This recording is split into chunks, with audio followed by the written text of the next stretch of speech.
hadir di sini diberkahi oleh Allah Subhanahu wa taala. Mendapatkan rahmat dari Allah Subhanahu wa taala.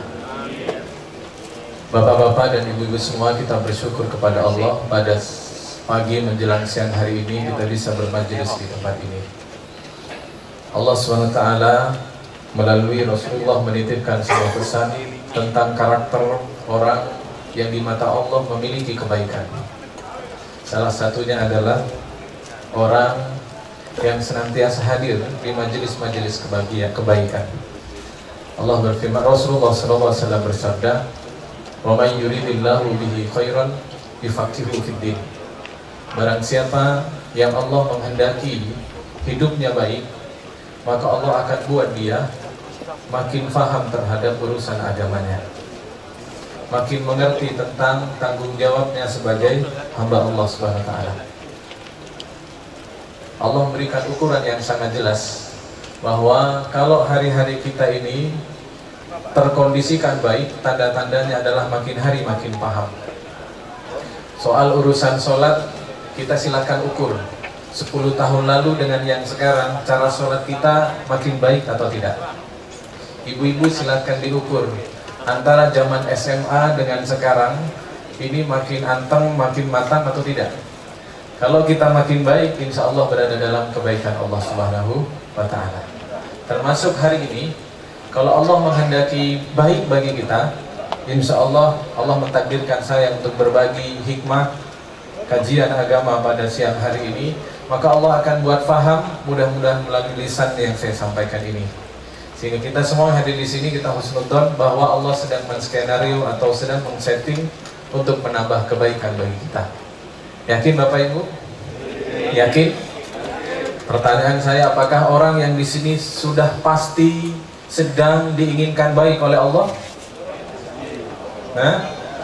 Insya Allah. Karena bisa jadi enggak. Siapa yang enggak, yang ketika selesai acara ini pulang ke rumah ditanya oleh istrinya, "Mas, halal bihalal mau pengajiannya omong, mbuh gak paham, aku ngobrol dewe namburi." Nah, itu yang tidak sedang dikehendaki baik. Nah, ibu bapak yang dirahmati Allah SWT, saya tadi melihat mengikuti rangkaian acara ulang tahun ke-39. Ini memiliki arti spesial, Pak, dalam sudut pandang yang saya pahami dalam urusan agama, bahwa Allah itu memberikan gambaran-gambaran tentang kehidupan ini untuk dibaca dan untuk diambil hikmahnya.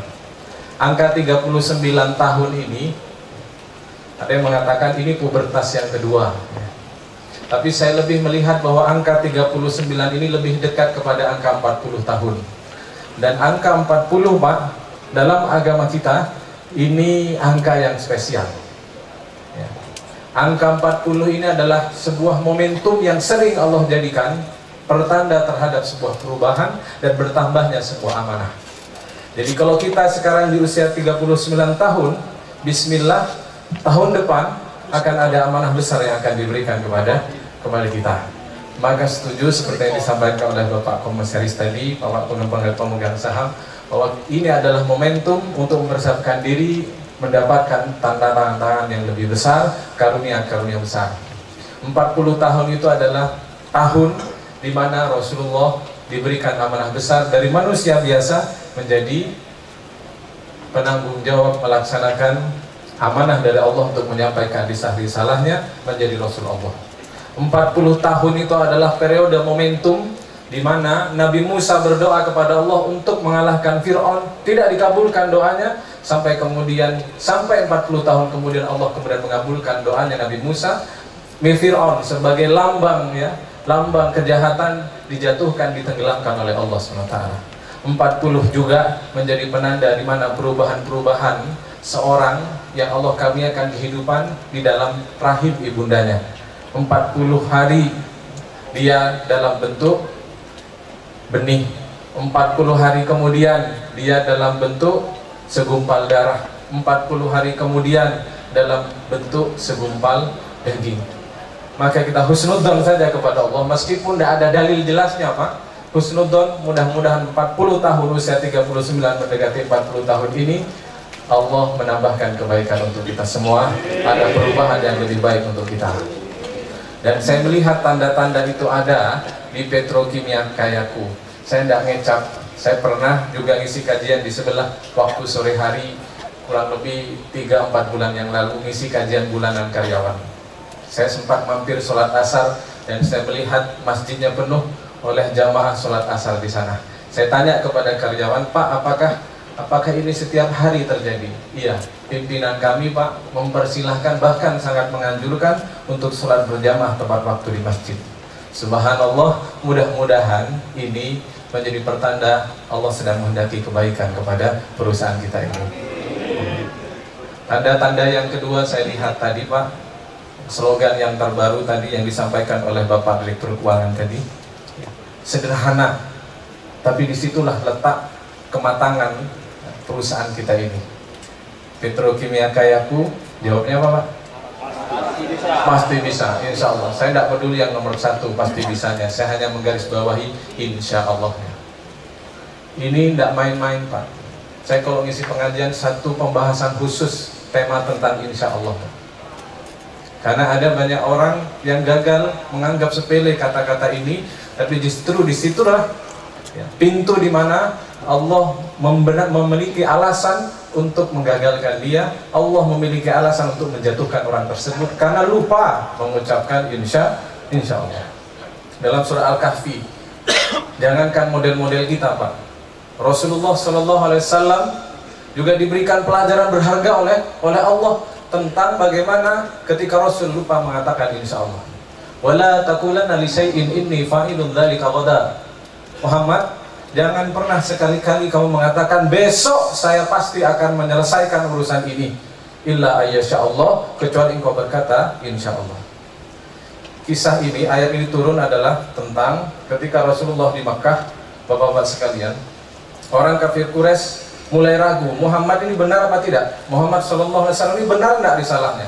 Maka dia datang kepada penghulu agama sebelumnya. Pasti orang Yahudi ngerti, ini Muhammad asli atau tidak, ini Nabi betulan atau tidak. Maka dia datang, orang-orang kafir Quraisy itu datang kepada orang Yahudi, bertanya, wahai rahib, kira-kira Muhammad ini aslinya benar apa tidak yang risalah yang dia sampaikan? Maka si rahib berkata, tanyakan kepada Muhammad itu 3 hal. Kalau dia faham, kalau dia ngerti, berarti benar. Kalau dia tidak paham, palsu dia. Tanyakan yang pertama adalah soal Ashabul Kahfi, seorang kelompok anak-anak muda yang di zaman sebelumnya, Zulkarnain itu di zaman sebelumnya, mereka itu diselamatkan oleh Allah SWT. Tanyakan kepada dia, kalau dia bisa jawab, berhasil, berarti betul Nabi asli. Yang nomor 2, tanyakan kepada dia tentang seorang laki-laki yang berasal dari timur, yaitu Zulkarnain. Yang ketiga, tanyakan kepada dia tentang ruh. Kalau dia bisa menjawab, berarti salah. Kalau dia justru tidak bisa menjawab untuk pertanyaan ketiga tentang ruh, berarti justru dia benar. Karena kalau Nabi Muhammad menjawab detail tentang ruh, justru kelihatan salahnya. Karena di dalam ajaran agama-agama sebelumnya, Allah tidak pernah menjelaskan detail tentang apa itu ruh. Maka dalam surah Isra, ya, yas'alunaka 'anir ruh, mereka bertanya kepada Muhammad tentang ruh. Maka Allah mengatakan, ya, Kul inna ruhu min amri rabbi, sungguhnya ruh itu adalah urusan Tuhanku, ya. Maka itulah jawabannya. Cuman jawabannya itu diberikan kapan? Ceritanya adalah mereka kemudian datang kepada Rasulullah SAW. Allahumma shalli ala sayyidina Muhammad. Mereka datang kepada Rasulullah, bertanya tentang 3 hal itu. Dan kemudian Nabi Muhammad pede sekali. Apa yang membuat tidak pede? 1, status beliau adalah Nabi. Tiap hari Jibril berada di sisi beliau. Yang kalau ada sesuatu tinggal tanya Jibril, Jibril jawab. Bahkan Rasul belum tanya, Jibril langsung memberikan jawabannya. Pede Nabi. Yang nomor 2, ini persoalannya adalah persoalan agama. Agamanya Allah. Yang kalau saya menjawab, ini urusan dakwah, urusan suatu yang penting untuk menangkan agama Allah SWT. Pasti dibantu oleh Allah. Maka sebagai manusia biasa, satu sisi kemanusiaan, Nabi langsung berkata, saking yakinnya beliau dan beliau menyambut karena mereka mengatakan begini, Muhammad, kalau kamu bisa jawab 3 ini, aku masuk Islam. Maka Nabi saking senangnya, Rasul langsung berkata, yes, besok saya jawab. Tunggu besok. Apa yang terjadi Bapak Ibu? Apakah besok kemudian Rasul diberikan jawaban oleh Allah? Tidak diberi. Dalam satu riwayat, Ibnu Katsir mengatakan 40 hari tidak dikasih Rasul. Ada yang mengatakan 1 minggu, jawaban itu tidak turun. Jibril biasanya turun, tidak turun-turun. Kenapa? Alasannya? Alasannya adalah Lalu Allah menegur Nabi dalam surah Al-Kahfi tadi, karena kamu Muhammad berkata besok saya akan mengerjakan ini sambil lupa mengatakan insya Allah. Maka tidak dijawab. Akhirnya pada 40 hari kemudian dijawablah oleh Allah, ya. Dua pertanyaan itu dijawab dalam surah Al-Kahfi, ya, tentang Ashabul Kahfi dan Zulkarnain, dan satu pertanyaan dalam surah Al-Isra tentang ruh. Maka Bapak sekalian dirahmati Allah, kalau Bapak, ya, ini kehendak Allah, pimpinan kita atau siapa yang merangkai komitmen ini dan tiap hari mungkin dibaca oleh kita, maka saat itu, saat yang bersamaan, sadar atau tidak sadar, Bapak-bapak sekalian, kita sedang menunaikan apa yang Allah perintahkan secara sakral di dalam Al-Quran untuk mengatakan insya Allah setiap hari. Kalau soal urusan agamanya saja, urusan dakwah saja, urusan Muhammad SAW yang kalau tidak bisa menjawab itu kemudian dianggap penipu, tambah keras hinaan cercaan, Allah rela mengesampingkan urusan itu demi urusan mengatakan insya Allah. Apalagi target-target kita yang kadang tanpa sadar hati kita ini hanya terisi urusan dunia saja. Maka mudah bagi Allah untuk satu hal cita-cita yang kalau ada hubungannya dengan agama itu kecil, untuk Allah kesampingkan, untuk Allah gagalkan, untuk Allah kemudian tidak berhasilkan. Bahkan kalau berhasil tidak memberikan keberkahan kepadanya, mendatangkan kesombongan, mendatangkan jumawah. Maka subhanallah, kalau yang perusahaan kita ini meletakkan nama insya Allah, saya tidak membayangkan kalau pimpinan kita ini hanya mengikuti metode-metode motivasi zaman hari ini, tidak mencantolkan dengan urusan agamanya, yang dimana hari ini para motivator dengan semangat harus berkata yakin saya bisa, yakin bisa, kita menang, kita berhasil. Kemudian perkataan insya Allah dihilangkan karena dianggap itu akan mengecilkan semangat. Alhamdulillah kita tidak memilih jalur itu. Maka mudah-mudahan sekali lagi kita siap menghadapi tantangan 40 tahun di usia kita. Amin ya rabbal alamin. Nah, usia 40 tahun itu apa Bapak-bapak, Ibu-ibu yang dirahmati Allah SWT? Temanya hari ini halal bihalal, ya. Halal bihalal dan tasyakuran. Halal bihalalnya kenapa? Ya. Halal bihalal itu bahasa Arab yang orang Arab sendiri tidak ngerti. Halal bihalal itu apa? Taunya orang Arab itu halal itu kalau jual beli. Kalau Bapak ke Ampel atau Bapak waktu umroh kemudian ke pasar korma, ambil kormanya halal, makan halal, dia jawab halal gitu. Tidak ada halal bihalal seperti ini. Tapi barangkali kenapa ada halal bihalal, ini adalah kearifan lokal kita, masyarakat Indonesia. Ayat tadi yang dibacakan oleh Ustadz tadi dengan indah itu mungkin menjadi dasar.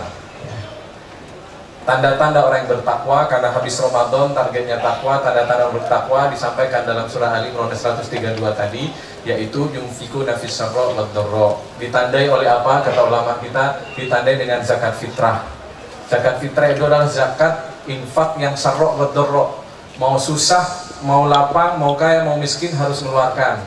Wal kadhiminal ghaid, itu kata ulama kita sudah dilakukan di bulan Ramadan. Tinggal satu tanda-tanda orang bertakwa, yaitu wal afina anin nas, yaitu memaafkan manusia. Dan itu kemudian dilanjutkan, mungkin begitu. Nah, saya ingin membahas pada yang berikutnya tentang tasyakuran ini, karena dalam ayat yang lain, falamma idza balagha ashidahu arba'ina sanatin, ketika mereka usianya 40 tahun kata Allah SWT, tanda-tanda kematangan itu salah satunya muncul adalah menghadirkan rasa syukur. Qala rabbi auzi'ni an ashkura nikmataka allati an'amta alayya. Ketika usia mereka 40 tahun, mereka senantiasa berkata, ya Allah, karuniakan saya kemampuan bersyukur. Hari ini kita akan membahas soal bersyukur. Temanya tasyakuran. Jadi tadi belum masuk tema Pak, saya hanya menghubungkan dengan insya Allah tadi dan usia 39 tahun. Tapi saya menyesuaikan, ya. Saya sudah ambil kurang lebih 20 menit tadi, ya. 1 jam insya Allah. Maksudnya sisanya berarti berapa Pak? 40 ya, 40 menit.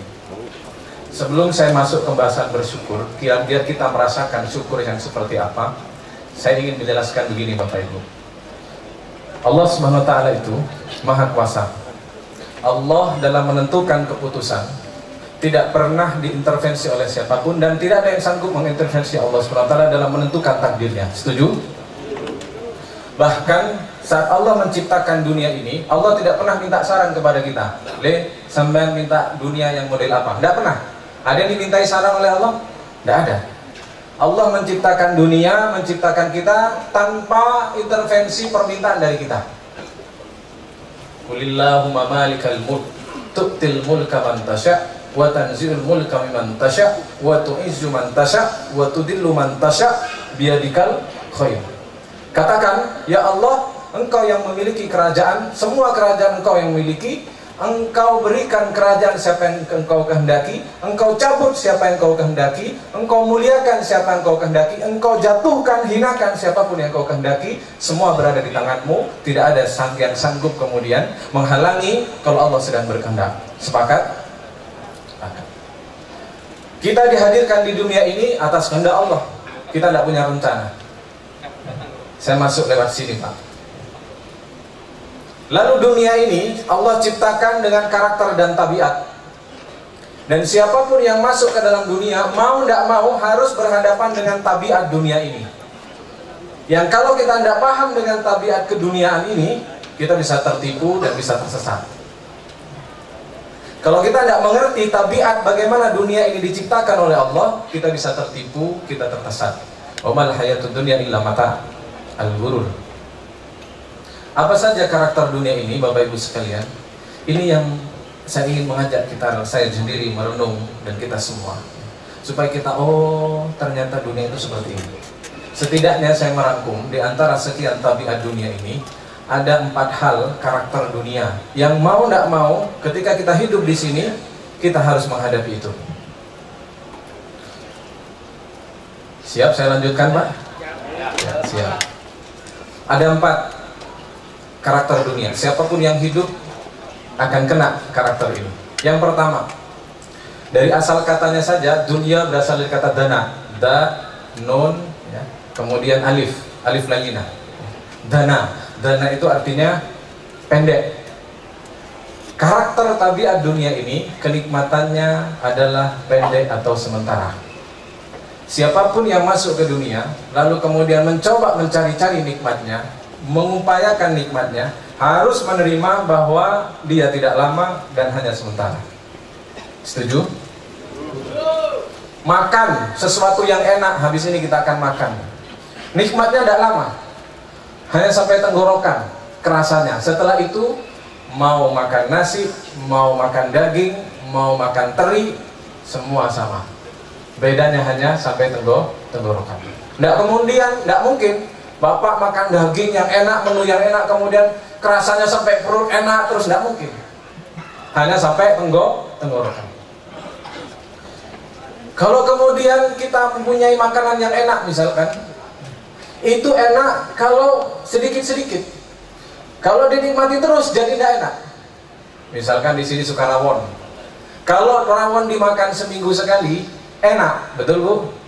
Tapi kalau bapak-bapak, ibu-ibunya karena tahu bapak-bapaknya suka makan rawon, terus sama ibu dimasakkan rawon, ya, atau dimasakkan pecel, suka pecel, enak pagi hari. Siang kasih pecel, malam kasih pecel, besok pagi pecel lagi, siang pecel lagi, malam pecel lagi. Suaminya bilang, suwe-suwe sampai tak pecel mah ya. Jadi tidak enak. Enak itu kalau sedikit-sedikit. Itulah karakter dunia yang pertama. Jadi siapapun yang mengejar urusan kenikmatan dunia harus siap dia hanya sebentar. Namanya saja dana, dunia sebentar. Karakter yang pertama. Karakter nikmat dunia yang kedua adalah Pak, harus siap menerima kita adalah nikmat dunia itu indah ketika tidak di genggaman. Ketika sudah di genggaman jadi biasa-biasa saja. Sepakat? Jam tangan itu kelihatan bagus kalau di tangannya orang. Dilirik terus semua jam ini. Firman ini. Golek nang internet, merek apa? Indah, kepikiran. Tapi kalau sudah dimiliki, hari pertama oke, ya. Jalan begini-begini ya. Ambil tinggi-tinggi doanya. Ya. Tapi lama-kelamaan jadi biasa-biasa saja. Handphone Ketika dipegang teman, bagus. Tapi ketika sudah dimiliki sendiri, lama-kelamaan jadi biasa saja. Setuju Pak? Kalau sampean mau melanjutkan ke istri, terserah sampean. Ya, Bu, saya nggak ikut-ikut, bapak-bapak ya.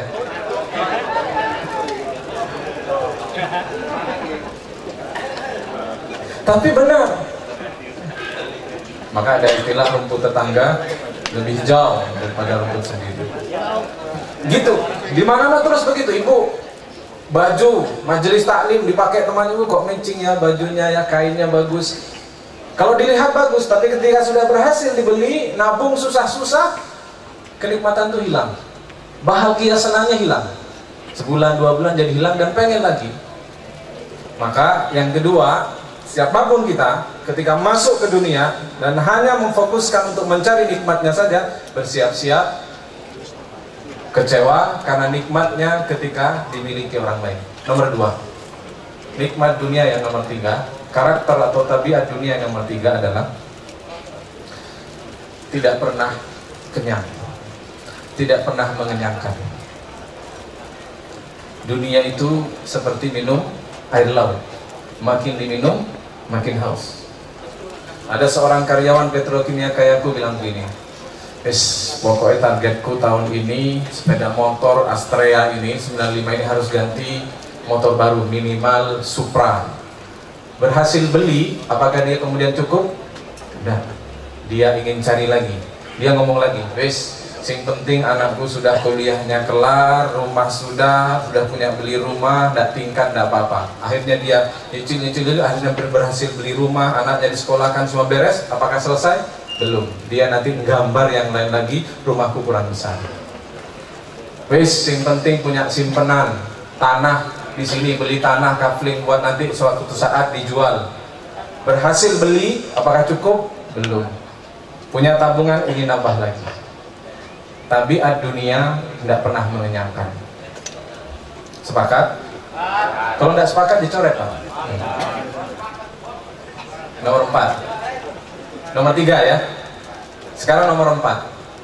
Nomor 4, karakter dunia itu harus sepakat kita lihat pada diri kita, melalaikan. Melalaikan. Makin banyak nikmat dunia, kalau tidak hati-hati cenderung melalaikan. Contoh, kita belajar kasus contoh, misalnya ada 2 orang karyawan petrokimia kayaku. Yang satu nikmat sudah banyak, tidak punya hutang, semua beres, kenikmatan ada, tabungan cukup 8-9 digit. Karena yang satunya besok akan didatangi debt collector untuk ditagih hutang, tagihan terakhir. Pertanyaan saya, yang nangis-nangis tahajud nanti malam yang lebih khusyuk, yang nomor 1 atau nomor 2? Ya? Kebanyakan yang nomor 2. Allah sudah gambarkan bahwa ketika manusia dalam ujian, doa mereka, tapi ketika sudah dicabut ujian itu, mereka kemudian marro ka'allam yad'una illa durrin masah. Lalu mereka marro, meninggalkan Allah, seolah-olah tidak pernah doa, tidak pernah minta kepada Allah SWT. Maka dunia itu ada 4 karakternya. Anda masuk, Bapak Ibu, saya masuk ke dunia, pasti bertemu dengan ini. Kejar nikmatnya, harus mau tidak mau ketemu dengan ini, tidak bisa nolak. 1, sebentar kenikmatannya, tidak pernah lama. Maka mohon maaf, bapak-bapak yang sedang menikmati, merasakan kenikmatan kelapangan, harus siap, sebentar lagi akan mengalami ujian. Ibu-ibu yang mengalami kesusahan, tidak usah sedih, karena ujian di dunia juga tidak lama, sebentar.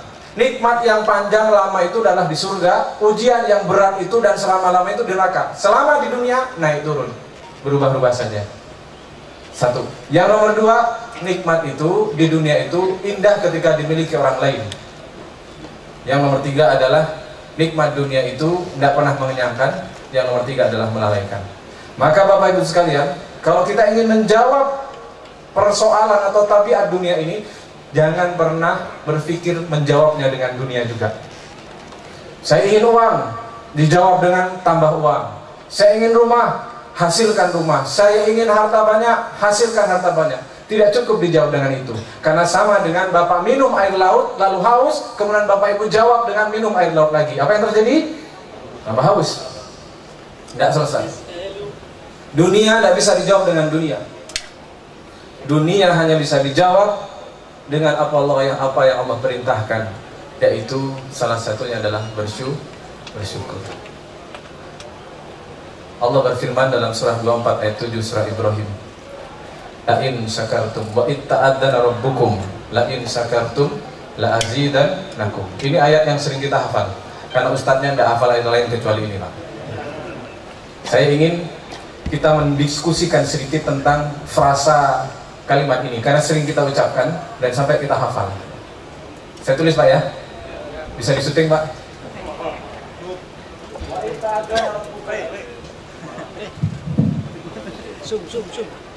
Karena saya bahas ini ada hubungannya dengan pekerjaan kita, Pak. Kita ini hidup ini paling banyak habis di pekerjaan kita.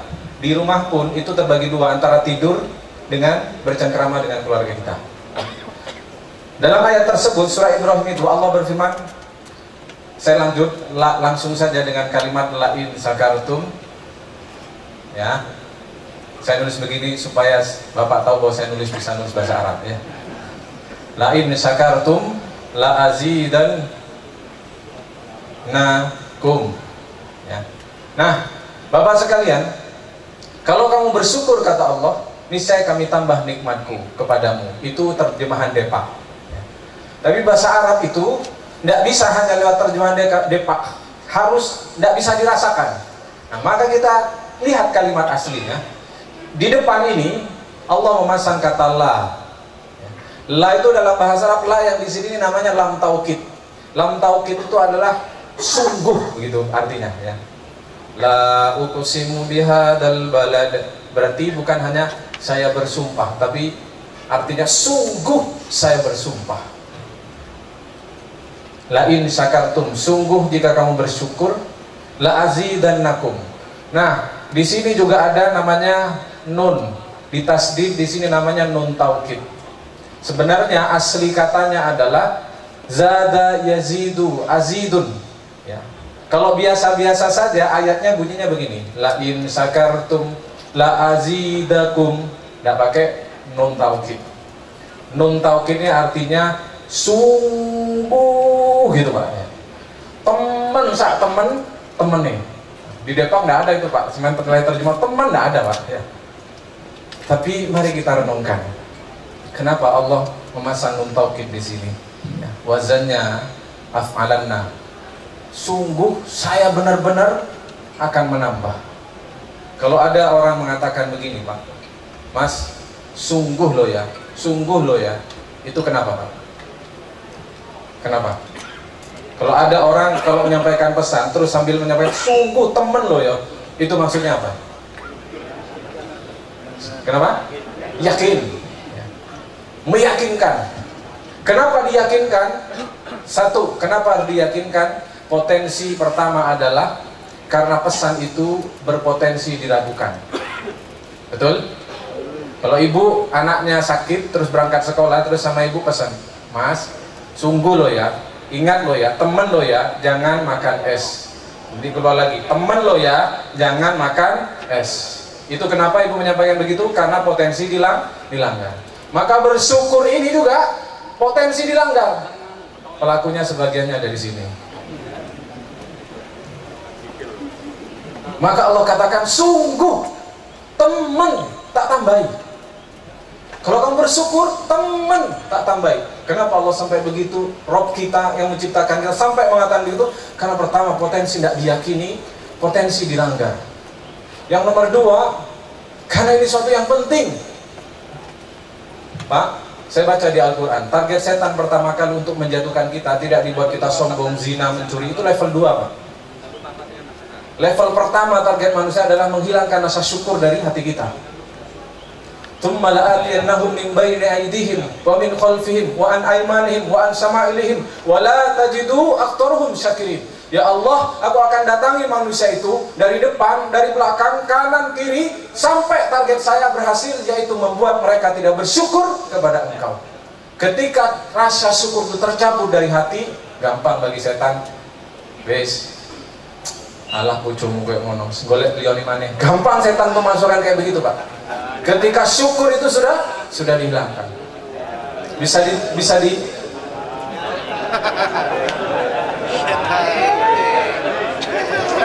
Nggak masuk kan, Pak ya? Oh, udah ikut-ikut, Pak ya? Udah ikut-ikut Bapaknya. Ketika rasa syukur dihilangkan, sudah. Apa yang membuat seseorang iri dengki kepada temannya? Karena kehilangan rasa syukur, betul? Apa yang membuat dia sombong? Ya, terima kasih. Apa yang membuat dia sombong di hadapan orang lain? Karena dia kehilangan rasa syukur. Gampang. Pondasi awal yang ditarget setan adalah bukan yang lain, Pak. Bukan korupsi, bukan apa. Itu korupsi itu nanti autopilot, Pak. Jalan sendiri, Pak. Ketika syukur itu sudah dicabut. Gampang kalau membuat karya petrokimia kimiaku ini dosa. Petrokimia kayaku ini berbuat dosa, iri dengki sama temannya, menyenggol temannya, menjatuhkan, saling menyalahkan dan sebagainya. Gampang. Dicabut rasa syukurnya, jalan sendiri, Pak. Bahkan tidak perlu diajari, wis pintar-pintar semua. Maka bersyukur itu Allah ingatkan, sungguh tak tambah. Temen loh, tak tambahin. Maka Bapak Ibu sekalian dirahmati Allah SWT, ketika kita mengucapkan Alhamdulillah, tidak ada yang berubah kepada Allah SWT. Tidak ada yang berubah pada Allah, yang berubah pada diri kita, yaitu Allah sedang menyiapkan tambahan nikmat bagi kita. Maka hari ini kalau ada yang nanti rezekinya siang hari ini adalah rezeki makan siang itu, maka bisa saja itu adalah bagian dari dia sedang memanen rasa syukur yang dia lakukan seminggu atau tadi pagi atau sebulan yang lalu. Wallahu a'lam. Kalau Bapak ingin mempertahankan nikmat-nikmat itu, kita sudah tahu teorinya, syukurlah hari ini, maka Allah sedang mempersiapkan rencana indah untuk berikan nikmat kita di masa yang akan datang.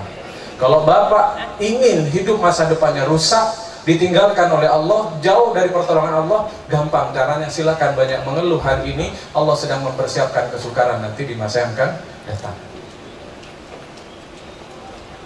Halo? Ya. Kita lanjut. Ya. Ini, ya. Kalau kamu bersyukur, saya akan tambah. Ayo, kita main sederhana saja, Pak.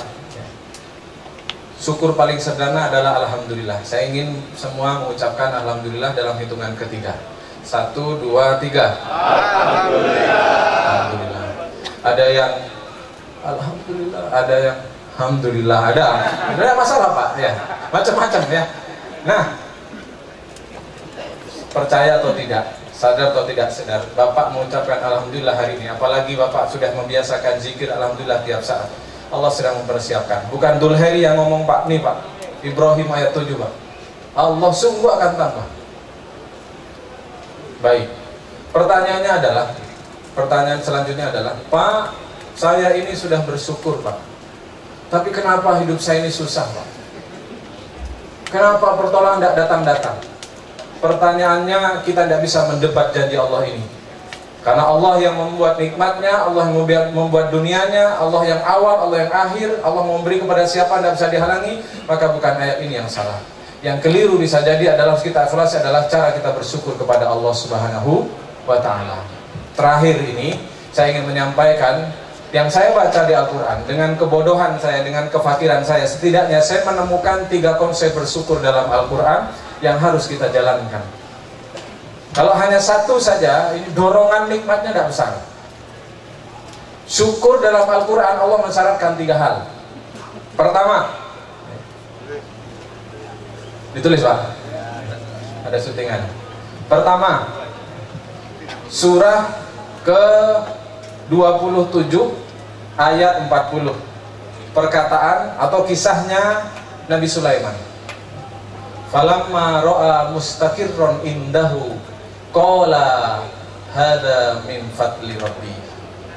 Maka syarat pertama orang bersyukur yang paling pendek fondasinya adalah berzikir kepada Allah. Berzikir. Ini zikir aktivitas lisan.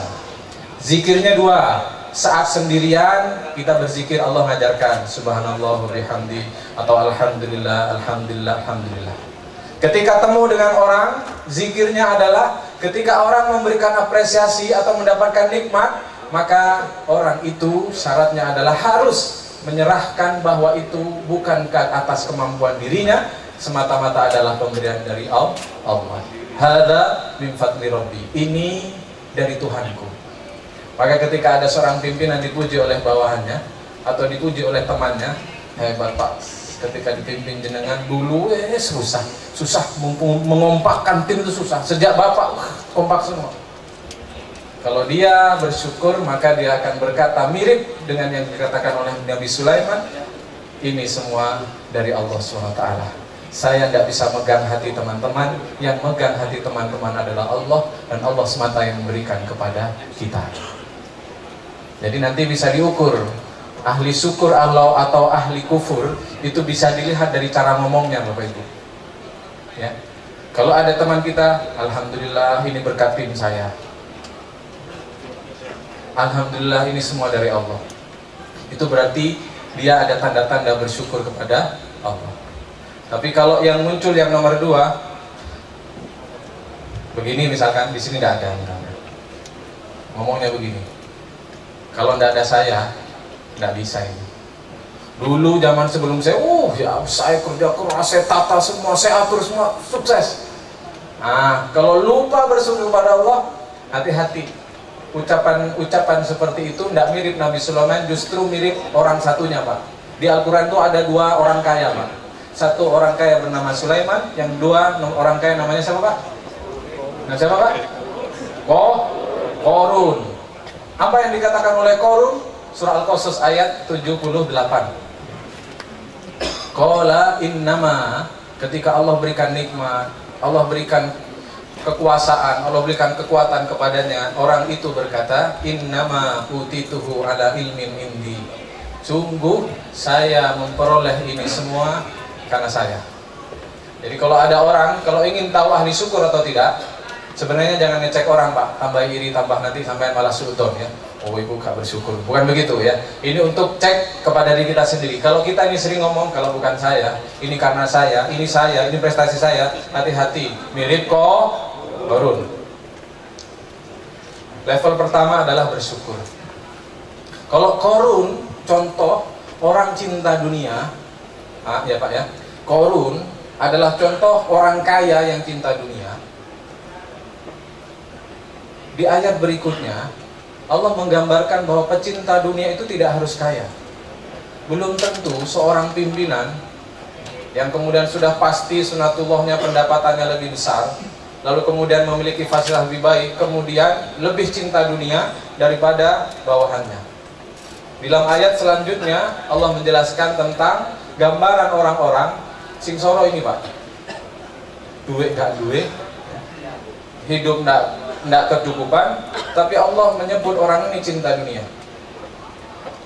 Bagaimana gambarannya? Dalam surah berikutnya Allah berfirman tentang ketika Qorun keluar dari rumahnya, fakharaja minha fi zinatihi, lalu kemudian fakharaja ila qaumi fi zinatihi, lalu kemudian Qorun itu yang kaya itu keluar kepada kaumnya dengan seluruh kemegahannya. Maka qalal ladina yuridunal hayatad dunya, maka berkata orang-orang yang suka sama dunia, orang-orang yang tadi tuh, yang ngejar dunia 4 tadi tuh. Allah kasih gambaran ada macam-macam orang yang dunia tidak ada pada dirinya, hidupnya susah tapi hatinya penuh dengan kecintaan pada dunia, yaitu satu kaum yang ketika melihat orang yang berhasil, orang yang sukses, omongannya persis dengan omongan orang yang melihat Qorun itu tadi.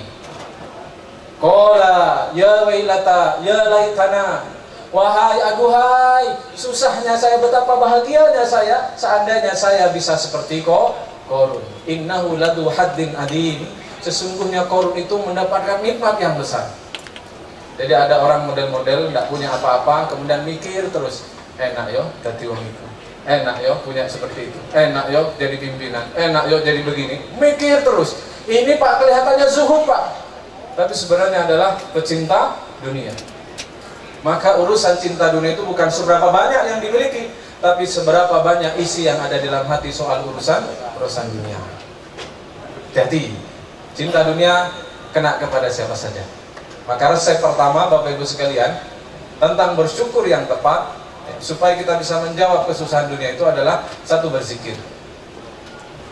Bapak, kalau ada orang menyampaikan, oh hebat ya kamu ya, kita mengucapkan alhamdulillah. Harus diluruskan Pak, ucapan alhamdulillah itu bukan begini, Bagus ya, hebat ya, kamu prestasi ya. Oh alhamdulillah atas pujiannya, terima kasih. Bukan begitu. Alhamdulillah yang benar itu begini. Bagus ya ini ya, saya terima, lalu Anda balikan kepada Allah. Alhamdulillah. Oke, ini punyanya Allah. Oke, pujian ini punyanya Allah. Oke, pujian ini punyanya Allah. Bukan oke, saya pek sendiri. Bukan. Nah, sebagian besar orang alhamdulillah itu kan alhamdulillah tambah dana. Alhamdulillah. Begitu Pak ya?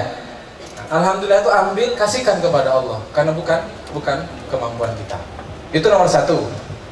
Nomor dua, syarat syukur yang kedua agar kita berhasil, azidannakum itu benar muncul, Allah siapkan nikmat yang besar, adalah surah ke-93 ayat 11, surat Ad-Duha. Wa amma bi ni'mati rabbika fahaddis. Kalau kita dikasih nikmat oleh Allah, berikan. Jangan berhenti di kita. Bapak punya setelah ini distributor Pak ya. Banyak kita mendistributor dan menjual. Kita anggap prestasi distributor itu adalah kalau penjualannya paling banyak gitu Pak ya. Kalau omsetnya paling banyak. Itu sunatullah hidup juga gitu Pak ya. Yang paling banyak mengeluarkan, maka dia akan dilihat paling prestatif di hadapan atasannya. Sama juga dalam hidup ini yang paling banyak berbagi, maka dia akan dilihat paling prestatif oleh Allah SWT dan layak mendapatkan apresiasi. Semua sunatullahnya begitu. Maka syarat syukur yang kedua adalah berbagi. Tidak bisa hanya alhamdulillah tok, tapi harta ditimbun-timbun. Itu nomor dua. Yang terakhir Pak, ini saya berbicara urusan pekerjaan kita. Masuk jam berapa di sini Pak? Jam kerja? 7:30 sampai 7:30 Pak ya? 4:30. Hampir waktu kita habis dalam pekerjaan ini. Kalau kita gagal menjadikan pekerjaan ini ada hubungannya dengan urusan akhirat, betapa ruginya kita. Waktu habis 8 jam dikali sekian tahun, kemudian tidak memberikan nilai di hadapan Allah SWT, betapa ruginya kita. Maka Allah menata bagaimana pekerjaan itu menjadi sebuah ibadah, menjadi wujud rasa syukur kita. Dalam surah An-Naba, Allah berfirman bahwa surah ke-34 ayat 13, surat Saba, tentang bagaimana Allah memerintahkan Nabi Daud. Allah berikan nikmat, kemampuan, kekuatan, ilmu untuk membuat besi. Maka Allah berfirman kepada Nabi Daud, "I'malu ala Daudan syukron." Wahai Daud, kerjalah kamu, beraktivitaslah kamu sebagai wujud rasa syukur kepada Allah Subhanahu wa taala. Pak, mohon maaf Bu. Konsep bekerja Qur'ani yang benar adalah kita bekerja bukan semata-mata, bukan sebenarnya ingin mengintervensi takdir yang sudah Allah buat untuk kita. Rezeki sudah dijamin, rezeki sudah diatur. Bahkan sebelum kita ada, rezeki sudah diatur. Kalau ada orang bekerja, dia berpikir bisa mengkoreksi takdir rezeki yang sudah Allah siapkan kepadanya, bohong dia. Dia tidak punya iman.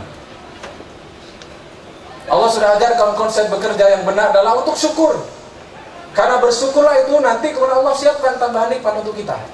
I'malu ala Daud syukran. Bekerjalah wahai keluarga Daud sebagai wujud rasa syukur. Bapak dikasih oleh Allah takdir perjalanan hidup pendidikan seperti ini, maka gunakan pendidikan itu untuk pekerjaan kita. Kita diberikan kekuatan ilmu, harta dan sebagainya, kemampuan, keahlian, insting, kemampuan berpikir, kemampuan merancang strategi. Gunakan untuk apa? Untuk mensyukuri apa yang sudah Allah berikan kepada kita. Saya rasa saya mengajak bapak-bapak harus setuju. Cukupkan untuk berpikir bahwa pekerjaan kita ini sanggup mengintervensi atau mengkoreksi takdir rezeki yang Allah buat untuk kita. Pekerjaan kita bersungguh-sungguh adalah wujud rasa syukur kita kepada Allah SWT. Setuju? Pak, ini kita bahas tasakuran loh ya. Setuju. Jadi, apa bedanya orang yang bersyukur, bekerja untuk bersyukur, dan bekerja hanya untuk urusan dunia? Kalau orang yang bekerja hanya untuk urusan bersyukur, dia bekerjanya adalah, konsepnya adalah apa yang bisa saya berikan. Tapi kalau orang yang bekerjanya bukan untuk bersyukur, konsep bekerjanya adalah apa yang perusahaan berikan kepada saya. Dan ini berbeda. Berbeda apa? Berbeda. Kalau orang yang konsep berpikirnya nomor 2, dia akan mengatakan begini, saya dapat apa, itulah yang saya berikan. Nanti kemudian muncul virus di perusahaan-perusahaan yang sering terjadi di perusahaan negeri, swasta, muncul virus-virusnya banyak, panjang namanya. Nama virusnya begini, ya Pak ya, tolong dicatat. Yang tadi tidak penting, yang ini penting virusnya. Nama virusnya adalah lapo ngoyo-ngoyo. Sing ngoyo ambek sing gak ngoyo podo ae. Nah, itu virusnya Pak, yang kemudian membuat semangat menurun, tidak ingin berikan yang terbaik. Pertanyaan saya, apakah podo sing ngoyo ambek sing gak ngoyo Pak? Halo? Apakah sama yang ngoyo dengan yang gak ngoyo? Tidak sama. Bukan saya yang ngomong Pak, bukan saya yang ngomong. Dalam surah ketiga, surah Al-Imran ayat 145, Allah berfirman, "Faman yurid thawabad dunya nu'tihi minha, wa may yurid thawabal akhirah nu'tihi minha." Rumusnya kata Allah SWT dalam urusan dunia ini, barang siapa yang menginginkan harta dunia, barang siapa yang berusaha, saya boleh kata ganti Pak ya. Rumusnya dalam surah Al-Imran, barang siapa yang menginginkan dunia, berusaha untuk dunia, maka Allah akan berikan hasil kepada dia yang sama dengan yang dia minta. Tidak ada yang dikurangi. Jadi makin ngoyo, jumlahnya makin sama. Barang siapa yang ngoyo, Allah tambahi. Begitu. Kita belum bahas syukur Pak. Nanti syukurnya ada tambahan nanti di sini. Nah, persoalannya adalah lupa faktanya Pak, saya sama dia gajinya sama Pak. Akhir bulan yang saya terima sama Pak. Bahkan Pak, saya duluan kerja, dia nyalip duluan posisinya Pak daripada saya. Ini di mana teorinya? Nah, persoalannya adalah jumlah usaha ini Pak. Allah bagi dua Pak dalam hidup ini. Nanti kemudian ada namanya rizqun min haitsu la yahtasib. Rezeki dari jalan yang tidak disangka. Bukan tidak disangka-sangka, turunnya tidak disangka-sangka, tapi sebenarnya itu bisa didesain oleh kita. Dari mana teorinya? Dari ini Pak. Usaha kita, ngoyo kita ini, dalam pekerjaan kita ini, hasil-hasil ini akan dibagi dua ya. Matematika sedikit Pak. Sama dengan jumlah dari hasil usaha tampak dan kemudian ada tabungan usaha. Allah bagi dua Pak. Jadi kalau ada orang, kenapa saya nulis rumus ini? Saya hanya yakin kepada surah Al-Imran 145 tadi. Siapa yang memberikan sekian, Allah kasih. Mau niat dunia, mau niat akhirat, Allah kasih semuanya. Beriman, tidak beriman, Allah kasih. Sholat, tidak sholat, Allah kasih. Kalau ngoyo dalam urusan dunianya. Kalau memberikan lebih kepada pekerjaannya. Nah, persoalannya Allah bagi dua. Satu hasil usaha tampak, jumlahnya itu satu tabungan yang Allah simpan, yang nanti kemudian akan menjadi rizqun min haitsu la yahtasib, rezeki dari jalan yang tidak disangka-sangka. Sering enggak Bapak begini? Aku loh, kok pas kebetulan, pas pengen lagi butuh duit, lah kok ono wong nyaur duit. Ada enggak kayak begitu Pak? Nah itu Pak sebenarnya adalah tabungan kita yang cair Pak. Maka kalau orang berpikir hasil usaha tampak ini, katakanlah kalau dalam pekerjaan kita gaji kita tiap bulan hasil usaha tampaknya sama. Orang yang bekerja nilainya 5 juta, kalau memang ketetapan perusahaan manajemen memutuskan gajinya 3 juta, maka dia akan tetap menerima 3 juta. Yang membedakan adalah yang satu, ya wis, aku digaji sakmene, ya wis sakmene ae wis. Kau usah soro-soro, lapo ngoyo. Akhirnya dia akan mendapat sama, tapi di sini nol Pak, karena tidak punya tabungan. Sedangkan orang yang bekerja untuk bersyukur, apa yang saya miliki itulah yang saya kerjakan, itulah yang saya lakukan. Dia mungkin menerima sama, karena kemudian konsep bekerja yang bersyukur, maka meskipun digaji 5 juta, dia melakukan pekerjaan senilai 8 juta. Kira-kira pertanyaan saya, apakah 3 juta itu akan sia-sia Pak? Halo? Kalau dia digajinya 5 juta, kemudian melakukan pekerjaan nilainya 8 juta, pertanyaan saya, apakah 3 juta itu hilang? Tidak. Itu akan menjadi tabungan yang suatu saat ketika Bapak butuh, Allah akan berikan. Bapak kerja, istri kerja, lihat di TV bagaimana anak-anak kenakalan remaja makin luar biasa, risau, ya opo bojoku kerja, aku kerja, di Joko ambek bibi tok, ya opo anakku tambah gede, selamat ke anakku. Jangan khawatir Pak, kalau Bapak punya tabungan, bisa jadi Allah mencairkan pertolongannya lewat Allah membuat anak kita soleh. Meskipun dia tidak di sekolah-sekolah yang mahal. Yakin? Karena tabungan. Sama nanti orang-orang yang menghadapi kesusahan dalam hidupnya karena tidak bersyukur, Pak, yang bekerja mengeluh, sambat isinya, full sambat toh isinya, ada ahlul sambat, Pak. Nanti waktu masuk sekolah sambat, tambah larang. Tapi baca di sekolah no, Pak. Nanti ada begini sambat. Nah, orang-orang yang sambat itu kemudian akhirnya memberikan pekerjaan hanya sesuai dengan yang diminta, tidak mau memberikan lebih, dia tidak punya tabungan. Sehingga ketika Allah menghadirkan ujian kepada dia, lalu dia berdoa kepada Allah, ya Allah bantu saya, ya Allah tolong saya. Maka seperti orang yang tidak punya tabungan, kemudian dia anaknya sakit, dibawa ke rumah sakit, lalu datang ke ATM, masukkan kartu debit, mau mengambil 10 juta dengan PD-nya, lalu dia nulis di situ 10 juta, ternyata di layar tertulis apa, Pak? Mohon maaf, tabungan Anda tidak mencukupi untuk melakukan transaksi ini. Dalam hidup juga sama. Ketika kita tidak punya tabungan energi positif ini, lalu kemudian kita menghadapi kesusahan, namanya hidup, naik turun, susah, lalu kita angkat tangan kita, minta kepada Allah, ya Allah tolong saya, ya Allah anak saya sakit, ya Allah hutang saya sudah ditagih. Apa yang dilakukan oleh malaikat? Persis dengan ATM tadi, malaikat cuma datang dan melihat, mohon maaf, saldo Anda tidak mencukupi untuk dikabulkan doa Anda. Maka Bapak Ibu sekalian, bekerjalah untuk bersyukur. Frame kerja kita adalah apa yang bisa saya berikan, bukan apa yang saya terima. Insya Allah, Allah sudah menjanjikan, kalau kamu bersyukur, aku akan tambah nikmat kepadamu. Saya kira itu dari saya. Mudah-mudahan bermanfaat. Bapak Ibu, ingat, ada 4 karakter dunia. Jangan hadapi dengan dunia, tapi hadapi dengan syukur. Syukur ada 3, perbanyak zikir kepada Allah, banyak memberi, dan bekerjalah dengan bekerja yang terbaik. Kalau Allah takdirkan kita di tempat ini, disinilah amal soleh kita. Kurang lebihnya mohon maaf. Wabillahi taufik wal hidayah. Assalamualaikum warahmatullahi wabarakatuh.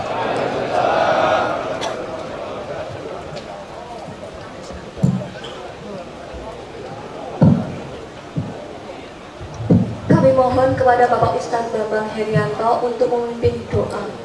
Terima kasih. Mari Bapak Ibu sekalian, kita langsung praktek bersyukur kepada Allah SWT. Berdoa kepada Allah, kita tundukkan hati kita, yakini betul bahwa Allah mendengar doa kita. Bahkan sebelum doa itu terucap, Allah sudah mengetahui apa yang ingin kita mintakan. Bismillahirrahmanirrahim. Allahumma salli wa sallim ala nabiyina Muhammad. Alhamdulillahirabbil alamin. Allahumma a'inna ala dzikrika wa syukrika wa husni ibadatik. Allahumma inna nas'aluka al-huda wat tuqa wal afafa wal ghina. Rabbana zalamna anfusana wa illam taghfir lana wa tarhamna lanakunanna minal khasirin. Ya Allah, karuniakan kepada kami kemampuan untuk bersyukur kepadamu. Karuniakan kepada kami kemampuan hati ini untuk selalu mengingat atas karunia-Mu. Kemampuan kepada kami untuk melaksanakan ibadah dan ketaatan terbaik kepadamu. Ya Allah, kami mohon petunjuk-Mu. Kami mohon kecukupan dalam hidup kami. Kami mohon kebaikan dalam kehidupan akhirat kami. Ya Allah, Rabbana zalamna, kami semua zalim, kami semua lemah tanpa kekuatan dan pertolongan dari-Mu. Ya Allah, berkahi majelis ini, berkahi semua yang ada di tempat ini, rahmati semua yang ada di tempat ini. Jadikan semua yang hadir di sini Engkau kumpulkan di dunia, maka kelak Engkau juga lebih sanggup mengumpulkan di surga. Ya Allah, berkahi keluarganya, berkahi suami istri yang ditanggalkan untuk pekerjaan mereka. Ya Allah, jadikan seluruh aktivitas kami semua yang ada di tempat ini sebagai wujud ibadah kepada kami, sebagai bentuk rasa syukur kepada kami. Ya Allah, jauhkan kepada kami dari sifat kufur, jauhkan dari kami dari sikap mengeluh, jauhkan dari kami dari lupa terhadap nikmat-nikmat-Mu. Rabbana atina min ladunka rahmah wa hayyi lana min amrina rasyada. Rabbana atina fid dunya hasanah wa fil akhirati hasanah wa qina adzabannar. Wa sallallahu ala nabiyyina Muhammad walhamdulillahi rabbil alamin. Subhanakallahumma wa bihamdika asyhadu an la ilaha illa anta astaghfiruka wa atubu ilaik.